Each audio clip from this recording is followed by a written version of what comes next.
The border guard marched right out of my dreams and into the harsh metallic corridor outside our compartment, banging on the glass door. "Papers," he said in German, Czech, and then French. "Papier." The train had come to a halt during the night in a pine forest at the edge of West Germany. Now the sun was beginning to turn the patches of sky between the trees a sullen gray, and I watched the border guards outside shuffling between military trucks parked parallel to the train tracks. It was dark, dreary, and cold. In the sodium lights you could see swamps of mud from melting snow. Suddenly the door to our compartment slammed open, and a giant beard in a uniform filled the entire space. I was holding out my American passport, and his eye caught it right away. "Get up," he said brusquely. "Who are you hiding behind your seat?" I got up obediently, turning to look behind me. Then the guard burst into laughter, and several of the other passengers in the compartment joined him.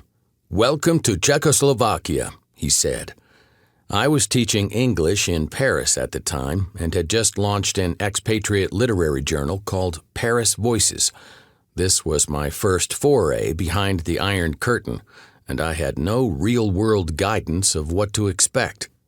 My girlfriend's parents had given me the Prague address of a family friend named Olga, who had worked for them as an au pair in the early 1960s.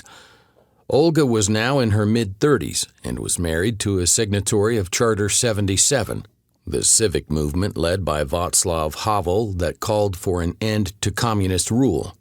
Solange, my girlfriend's mother, had given me presents for Olga and Yuri, a washable tablecloth, paper napkins, stockings, chocolate, and an inexpensive French pullover. When I arrived at their large apartment and saw the polished antiques, the telephone, the hand-blown crystal goblets, and the dark bookshelves crammed with books and records, I felt foolish. "Shh," she said when I started to ask her about Charter 77. "Not here." She pointed to the walls and then to her ears. "The walls have ears, even for silly things like chocolate and stockings," she said. A thick haze of coal smoke choked the streets. It entered your lungs like a fist that opened and closed against your will. Olga took me down to a local tavern just off the Staromiestski Namiesty, the old town square, not far from the Charles Bridge. At 4 p.m. on a Saturday afternoon, it was absolutely packed.